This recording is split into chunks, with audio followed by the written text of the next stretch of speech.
I want to give a very special shout out to From Software, dropping an image of one of the most anticipated DLCs of all time at 3 AM on a Tuesday, with no release date or additional information. Now with that said, I decided to start up another series where I rank the bosses in every single Souls game leading up to Elden Ring and the Shadow of the Erdtree DLC, and we're kicking off that series with Bloodborne. I recently played through Bloodborne for like the 20th time, and I ranked all the bosses from worst to best. Minus the chalice bosses, because who gives a fuck about the chalice bosses? Before we get started, let me lay out my criteria. First of all, this is a quality ranking, not a difficulty ranking. I'm ranking these bosses mostly based on overall design and mechanics. Smaller factors like arena and run-up will be considered. Also keep in mind the boss's difficulty will play a factor in the ranking. Now with the criteria laid out, let's get on with the actual list. Here's every single Bloodborne boss ranked from worst to best. Micolash is easily one of the worst boss fights in the entire Souls series. In fact, it's not even fair to call this a boss fight. Micolash will spend a good 30 to 40% of this fight running in circles around the arena until he eventually decides to run into a room and fight you. In Phase 1, Micolash has one attack, the Augur of Ebrietas, and while it does a ton of damage, it's also very easy to dodge. As long as you land your dodges, you're free to just stunlock Micolash into the nearest corner of the arena. Seriously, the first phase of this fight is such a mind-numbing and boring experience.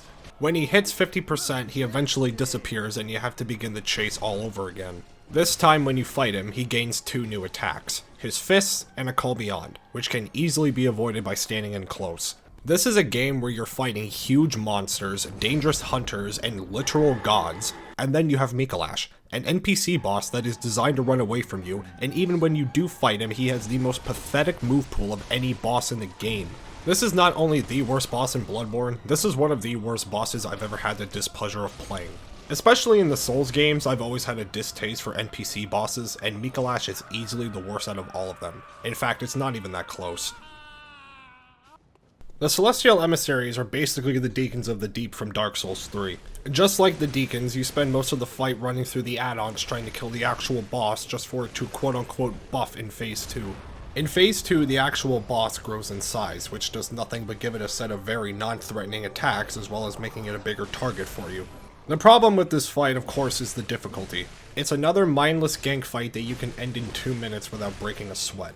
You ever have to do this fight on repeat runs and get sick and tired of it? Try using the Shaman Bone Blade. Is it required? Absolutely not, but watching the boss kill its followers is rather amusing. From one gank fight to another, we got Rom. I know for a fact that Rom has his fans out there, and that's fine. However, this boss is certainly not one of my favorites. The Rom fight boils down into two strategies: kill all the spiders, or just say fuck it, ignore all the spiders, and try to kill Rom as fast as humanly possible. The killing all spiders strat is the best strat to go for, and that's where the problem with the fight lies. It's another gank fight where you spend more time fighting the add-ons than the actual boss. When you do kill all the spiders, Rom has almost nothing to defend himself. He gets two long-distance spells, an AoE, and a thrashing attack, and that's it. The one good thing about this fight is the arena. Seriously, this arena is one of the best in the entire series, but that's all this boss really has going for it. The Living Failures are the biggest black mark on an otherwise great DLC. Considering that this is the third gank fight in a row, I think you get why this boss is so low. The only thing that puts this fight above the other gank fights is the fact that the Failures all share a health bar, which you can't say about Rom or the Celestial Emissary. The Failures also have a very cool attack where meteors rain from the sky. This attack would be really threatening if it didn't come from the same spot every single time. The Failures have a surprising amount of health, but at the same time the Failures can be parried, rather easily I might add. That basically sums up the Failures. Let's move on. The Witches of Hemwick have a very serious case for the worst boss in Bloodborne. This fight is basically running around trying to find the invisible witches, and you walk up to them and mindlessly hack away at them. In Phase 2 they get actual attacks, but just like Micolash, these attacks can be very easily dodged. When the first witch dies, a second witch will spawn, and if you don't kill her fast enough, there's a chance that she can revive the first witch. Not that this makes the fight more threatening, but hey, it's kinda neat. Aside from the boss, the only other threat are these phantoms very slowly walking around the arena. And yes, if you go into this fight with zero insight, the phantoms won't even spawn, making this fight laughably easy. Not much else to say, we're moving on. When I played Bloodborne for the first time, the last thing I expected out of a boss was a Tower Knight callback, yet the One Reborn is exactly that, except worse in every single way. Instead of archers, the arena is surrounded with bell ringers that you should kill before fighting the boss. This isn't too terrible, it's the actual boss that's bad. The One Reborn only has 3 attacks that you should be worried about. An AoE attack that is heavily telegraphed, a thrashing attack that can do some good damage if you get caught in it, and finally, the fucking body rain, which is easily his strongest and most annoying attack. As long as you dodge those attacks, the Reborn is an absolute pushover. Just stick to his side and manage your stamina properly and this boss will die very quickly. The Mergos Wet Nurse is in contention for the most boring boss in the entire Souls series. Despite appearing in the endgame, Mergos is very, very passive, which really hurts the fight overall. Phase 1 of Mergos Wet Nurse is so laughably easy, as her attacks are either dodged with minimal effort or don't even hit you. Seriously, when this boss does an attack, there's like a 30% chance that Mergos won't even be facing your direction. In Phase 2, she has an attack where she covers the arena in smoke and attacks you from all directions with a doppelganger. It's actually a really cool attack. The simple counter to this is running in circles around the arena until the smoke clears. However, this attack is used once, maybe twice in a fight, so it's not enough to save this boss completely. The main reason why this fight sucks is because Mergos is another passive boss in a game that encourages high aggression gameplay. And the boss makes it so easy for you since once you get behind her and start hacking away, she can't do anything about it aside from teleporting or her spin attack. Mergos also has a ton of HP, but as long as you don't get too greedy, you can kill Mergos with minimal effort. The Bloodstarved Beast is certainly one of the more annoying bosses in Bloodborne. On the surface, the fight doesn't seem too terrible. It's yet another beast boss that isn't a complete pushover. The problem is when you hit the 3rd stage of the fight, the boss begins to emit a poisonous aura, meaning simply standing next to him will start to build up your poison rather quickly. If you aren't equipped with antidotes before this fight, you're going to die rather quickly. Also, the Bloodstarved Beast can be parried, which certainly adds some ease to the fight. Above all else, this fight just doesn't have a lot going for it. There's no vast moveset or cool arena, it's just an incredibly bland fight. Of all the beast bosses in Bloodborne, the Bloodstarved Beast is certainly one of the more forgettable ones. Darkbeast Paarl is a tale of 2 bosses. You either fight Paarl early on in the Hypergean jail, or you fight him after killing Rom. If you took the latter, then you probably know how uneventful this fight is. Paarl, similar to many other bosses, can get stunned for a rather long period of time if you do enough damage to his legs. The problem is that getting under the boss and hacking away is way too easy. The only attack of genuine threat is an AoE attack that is heavily telegraphed. Aside from that, once you get under him, you're free to hack away. Darkbeast Paarl will spend about 40% of the fight buffing himself, giving you plenty of chances to deal a heavy amount of damage. Overall, the Darkbeast Paarl fight is way too easy. If they toned down the stun time on the beast, then I'm sure it could have been a little higher, but as it stands, this boss is certainly one of the weaker ones. The Moon Presence is the first ever secret final boss in the Souls series, yet it can't even crack the top half of the list. Despite being this all-powerful being, this boss is nothing you haven't seen before. The basic strategy applies, just stay under it and start swinging until your stamina runs out. The boss does have a few charge attacks that have some difficult tells, but it doesn't do an insane amount of damage. The Moon Presence does have an attack where he drains you of all but 1 of your HP. This, again in theory, is a great attack, until you realize the Moon Presence will just mindlessly stand there afterwards, allowing you to beat on it and replenish your HP with the rally system. He also has this attack, whatever the fuck that does. This boss feels like a slightly juiced up Darkbeast Paarl, which is not that high of a bar, especially for a secret final boss. Still haven't decided if this is worse than the Elden Beast, but that's a topic for a different day. Cracking the top half of the list is the Cleric Beast. It does feel weird putting the Cleric Beast this high, but relative to where he is in the game, he's a solid boss fight. And his fight is way more enjoyable than some of the other fights in this game. To get to the point, Cleric has a cool arena with a very simple but dangerous moveset. While I don't think this fight is a complete cakewalk, this boss will most likely be killed in less than 2 minutes by any veteran of the series. But compared to other early game fights, the Cleric Beast is fairly solid. Now take the Cleric Beast, give him 18,227 more health, a huge damage buff and fire AoEs, and then you get Laurence. Laurence, despite being a reskin, has a few things going for him, but he has a few things going against him as well. First of all, he's a reskin Cleric Beast in a paid DLC. Secondly, the first phase of the fight is just Cleric Beast attacks with fire AoEs. Even with that, the first phase of the fight is not that bad. His attacks hurt really bad, but it's nothing that you can't handle. That's until he gets to 50% of his health and he loses the lower half of his body. This is when the fight takes a complete heel turn. Laurence's moveset completely changes, and now he's leaking lava from the lower half of his torso, so the traditional strategy of getting behind or under him does not apply. In the second phase, you need to do your best to stick to Laurence's right arm and hack away at any given chance. As long as you time your dodges, you should be fine, but let me say this, second phase Laurence is easily one of the hardest fights in the game, but not in a bullshit way, so it does earn a lot of points there. Overall, Laurence does have his flaws, but that second phase is good enough to secure him a spot in the middle of the list. Gank fights usually get a lot of shit unless they're done right, and the Shadows of Yharnam are a gank fight done right, for the most part. First of all, this boss is a true test of someone's parrying skills. If you can't parry, you're going to struggle in this fight. Secondly, the pillar in the middle of the arena is perfect for crowd control. With that laid out, this fight basically boils down to dodging fireballs from the long-range shadow while you parry the other two shadows to death. That was my strategy, at least. Once one of the shadows hit 30% HP, the second phase will start, giving each shadow new attacks, including the infamous snake attack, which killed me in a lot of close fights over the years. For a fight where the player has to deal with 3 health bars, it's actually a surprisingly balanced boss. As long as you're landing your parries and dodges, you'll get through the Shadows of Yharnam with no problems.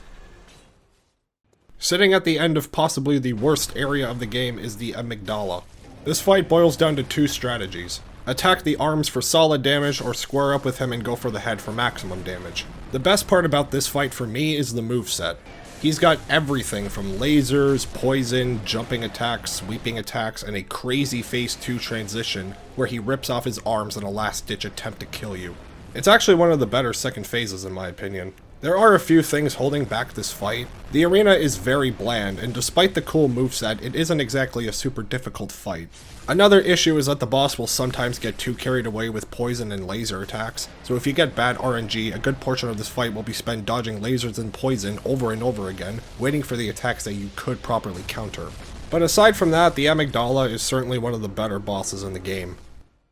Now we're getting to the really good boss fights. Despite being a large and relatively slow boss, Ebrietas is one of the most difficult fights in the game. Similar to Amygdala, the player has 2 ways to approach this fight. Get behind her and hack away, or square up and go for the head. Option B is the obvious and most efficient route, but it's also the most dangerous. Ebrietas comes equipped with tentacle slams, a charge that is very difficult to dodge, and in phase 2 she gets a modified version of a Call Beyond, which is just fucking great. Even if you go for her sides and back, Ebrietas will do everything in her power to try and square up with you. She's also really good at defending her sides with swipe attacks. The only real problem with this fight is the camera. It's really bad in this fight sometimes, especially when she does her head slam. But aside from that, Ebrietas is an overall excellent fight. Cracking the top 7, we have one of the best early game fights in the Soul series. Despite making an early appearance, Amelia is one of the most difficult fights in the game, at least relative to where she is. Amelia is the size of a house, but unlike the Cleric Beast, she's far more aggressive and deals out way more damage. Amelia is a beast boss, so the same basic strategy applies. Stick to her sides or back and hack away. What separates Amelia from other beast fights is her mobility and moveset. Amelia is not only surprisingly fast, she's really good at closing distance between herself and the player. And despite her stun time being quite long, it's balanced out by Amelia's ability to heal herself. A problem with this fight, however, is the lack of a great second phase. She gets more aggressive and gets more moves, including the heal, but aside from that, phase 1 and 2 Amelia are strikingly similar. But those are nitpicks more than anything. With all that said, Amelia is a very solid beast fight with little drawbacks that earn her a spot in the top 7. The Cleric Beast was most people's first experience of fighting a boss in Bloodborne, but I personally do not consider the Cleric Beast to be Bloodborne's tutorial boss. That title goes to Father Gascoigne. Father Gascoigne is the first true test of a player's skills, and a perfect tutorial boss for understanding Bloodborne's mechanics. The most notable thing about this fight is how utterly relentless he is. For the second, or possibly even first fight in the game, Gascoigne is one of the most aggressive fights in the entire Soul series. However, like the other Hunter fights, Gascoigne can be parried, and if you wanted to make the fight even easier, you can use the music box for an even longer stun. Just be sure not to use it too much, since you might kickstart his second phase prematurely. Speaking of that second phase, at 50% Gascoigne will transform into a beast. His aggression gets cranked up even more, and he gets a completely new moveset as well as a shit ton of hyper armor.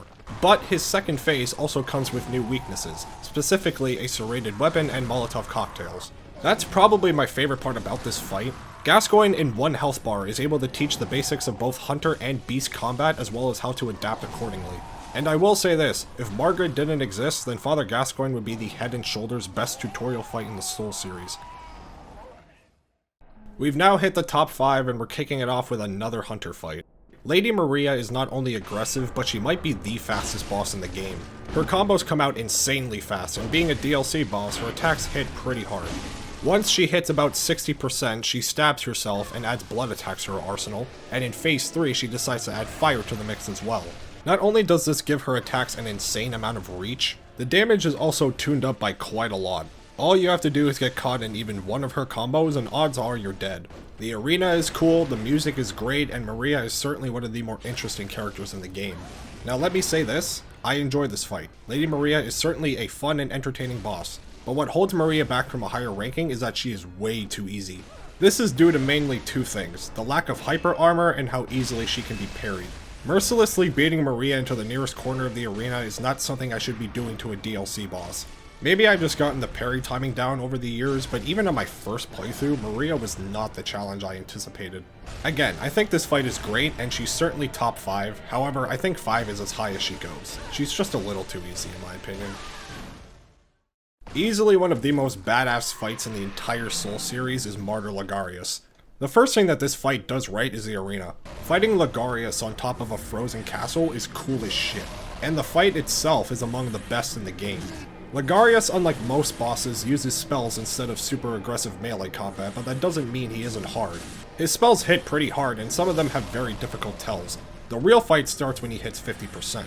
In phase 2, Logarius damn near abandons the magic and starts flying around the arena trying to cut you down. Logarius also gets way more melee combos in the second phase, and they come out lightning fast, so parrying can be difficult. And of course, he has the sword attack. Not shooting the sword fast enough will result in a very quick death. The problems with this fight is mostly the run-up and the lack of aggression in the first phase, but it's not enough to ruin the fight for me. Logarius has and probably always will be one of my favorite fights in the game.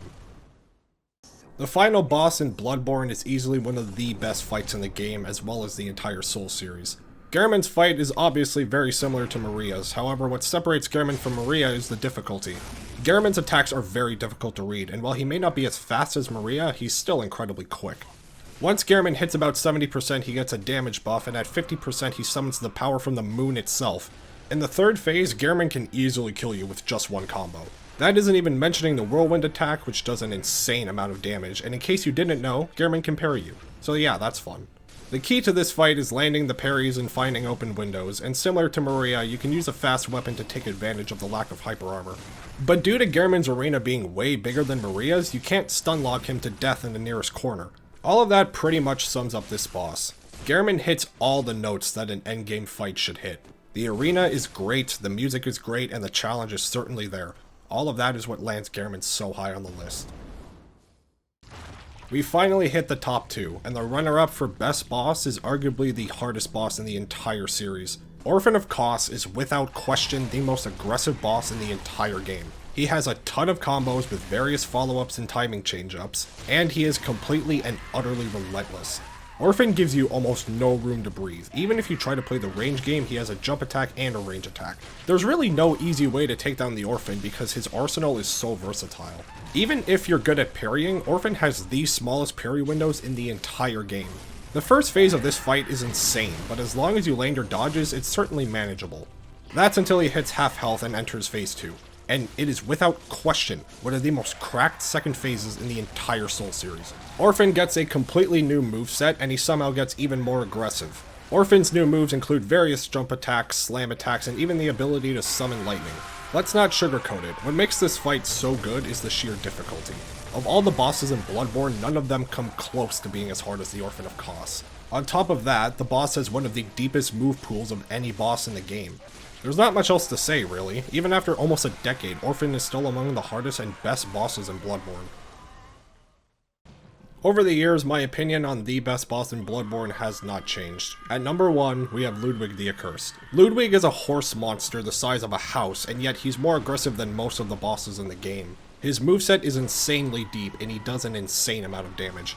This fight demands quick reactions and proper stamina management because first phase Ludwig is completely and utterly relentless. Attacking from the front is pretty much your only option since Ludwig is constantly moving around and squaring up with the player. On top of that, Ludwig also has, without question, the deadliest charge attack in the entire game. Dodging this charge is seriously hard and it does an insane amount of damage. And once you get Ludwig down to half his health, he stands on 2 legs and pulls out the fucking Moonlight Greatsword. A giant horse monster standing upright while trying to kill you with a sword the size of a school bus is the special type of shit you only find in a From Software game. The second phase is difficult, but it's noticeably easier than the first phase. Sticking to his right is the golden rule, and it's a lot easier since Ludwig's aggression and mobility is noticeably toned down. Don't get me wrong, you can still die in the second phase if you're careless, but it's still a minor problem, and even with that drawback, I still think Ludwig is the clear best boss in Bloodborne. That first phase is so damn near perfect, as well as the second phase is what elevates Ludwig to the top of the list. Well, that concludes that video. Next up, we're going to be ranking the bosses in Demon Souls, and then we're going to move on to the actual Dark Souls games. Hopefully we can complete this series in time for Shadow of the Erdtree. But hey, I guess we'll see. Sweet child of Kos, returned